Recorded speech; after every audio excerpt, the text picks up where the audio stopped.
de protección de datos bajo la misma estructura funcional que la de acceso a la información.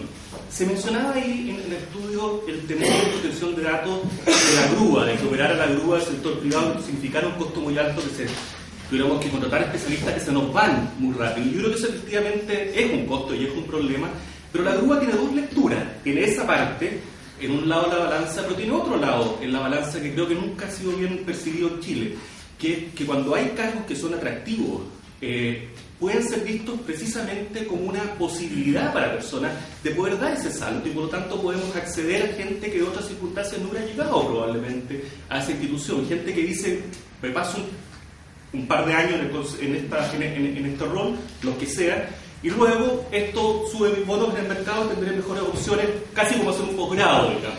Y creo que eso nos permite acceder a gente que no hubiera podido acceder.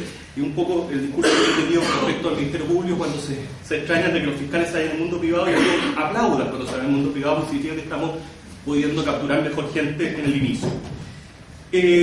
Y luego creo que también hay algo que no está mencionado, creo suficientemente calidad, que es un costo de aprendizaje importante en crear y echar a andar una institución, y esto lo tenemos. Hay desde conocerse a las personas, desde hablar un mismo lenguaje, que probablemente los consejeros tienen que haber vivido y llegar a acuerdos ciertos básicos para funcionar, y eso ya está. Y eso es muy costoso. Echar a andar una institución es sumamente costoso, y creo que no está suficientemente evaluado.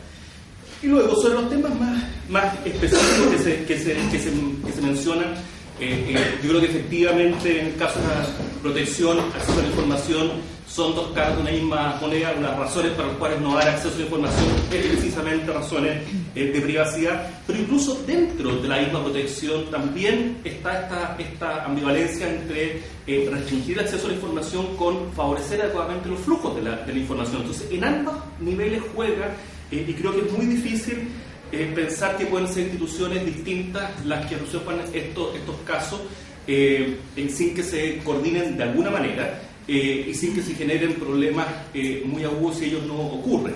Y pensar que el Poder Judicial pueda solucionar esas contradicciones es no conocer al Poder Judicial en Chile, que no está para eso precisamente.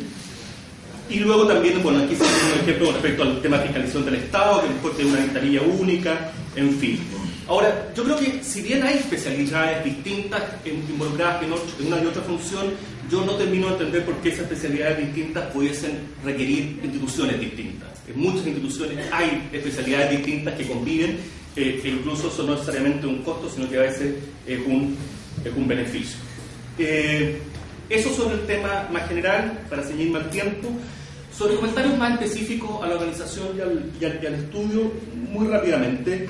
Primero que, en mi experiencia, todos estos estudios, sobre todo hechos con escasa información previa, digamos, que no hay más estudios predictivos de diseño organizacionales cuando todavía están en etapa de discusión, todos estos estudios sistemáticamente se equivocan en la demanda esperada. Todos los que yo conozco, la demanda esperada siempre es muchísimo mayor que la que los estudios calculan.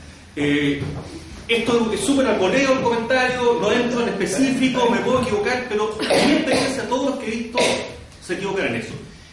En otro lado de la balanza, todos los estudios que he visto se equivocan en la capacidad de trabajo de la institución. O sea, la institución es capaz de absorber mucho más casos que lo que los estudios predicen. O sea, una cosa se compensa en alguna medida con la otra, a costo de la propia institución, digamos. Siempre instituciones dicen, no, cuando esto se creó, se calculaban tal cantidad de carga de trabajo, ahora son mucho más, denos más cargos porque la institución funciona. ¿Ya? Entonces, ambas cosas creo que hay que tenerlas presentes. Segundo, creo que la solución de la gradualidad en general para echar a andar funciones nuevas es una solución que yo creo enormemente. Mi experiencia es que ha sido clave, no solo para realmente poder asignar recursos en forma progresiva, sino también para aprender, para corregir errores, digamos, para no meter la pata generalizadamente. Y en ese sentido, si es para aprender, yo tiendo a pensar que es mejor no una gradualidad por funciones, específicamente porque en ese caso cada función parte al 100%, digamos, capacitación, toda capacitación, resolución de casos, toda resolución de casos. Yo prefiero mucho más la gradualidad territorial, que la gracia de la gradualidad territorial, que uno parte en una zona relativamente sencilla, donde los casos y el trabajo es poco, y uno aprende si el sistema está bien diseñado o no, y lo puede corregir antes de llevarlo a las horas más grandes. Entonces tiene un componente de aprendizaje, la gradualidad, que yo no la veo en el diseño de gradualidad temática que aquí se sigue, que por lo demás me parece bastante breve en los tiempos.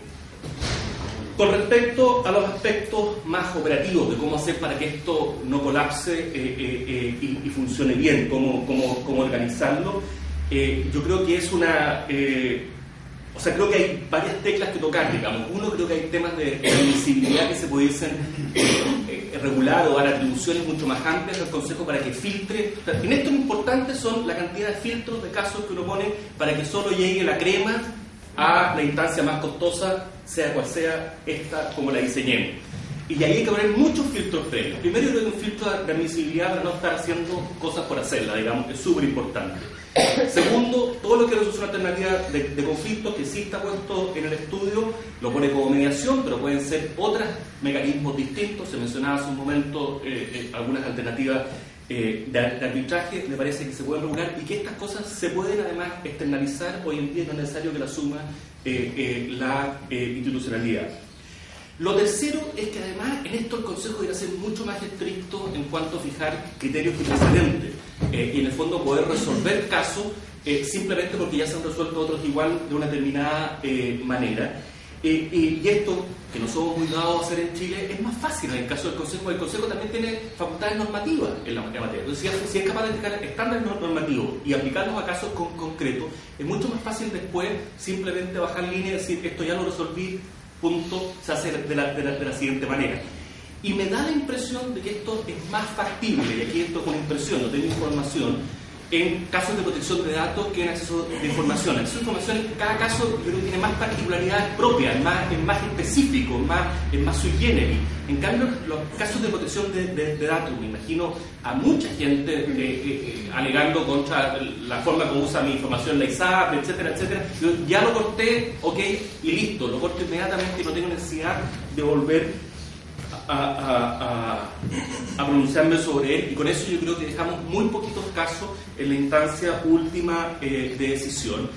Y ahí es donde yo tengo, o sea, me parece bien especializar salas, sí me hace bastante ruido esta idea de delegación de funciones, porque el caso es más importante o el caso es menos importante. Yo creo que hay problemas de constitucionalidad ahí. Sí me hace ruido la idea de estos asesores de repente integrando el Consejo, ¿no? Yo creo que esa es un diseño muy atractivo desde el punto de vista de la flexibilidad y de la capacidad de resolver casos, pero que tiene muchos problemas con respecto a las lógicas tradicionales con que los resolvemos.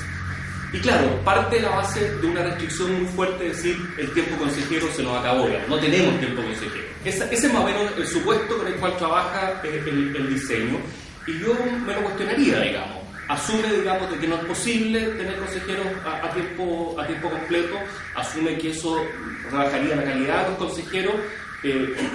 No quiero preguntarle a los consejeros que presentes si piensan lo mismo, pero me da la impresión de que esto al final del día es cosa de cuánto es lo que se va a pagar, digamos. Y mi impresión es que hay muchos cargos de dedicación exclusiva con sueldos razonables, que no tienen por qué ser necesariamente los del Banco Central, porque son inalcanzables, pero que sí tienen filas de gente de buen nivel postulando. No creo que sea necesariamente un obstáculo insalvable, pero bueno, aquí ya entramos a un terreno mucho más espinoso. Muchas gracias, Ricardo. En segundo lugar, le quería pedir a Moisés que se use la palabra. Perfecto. Bueno, muchas gracias por la invitación. Creo que es importante discutir este tema.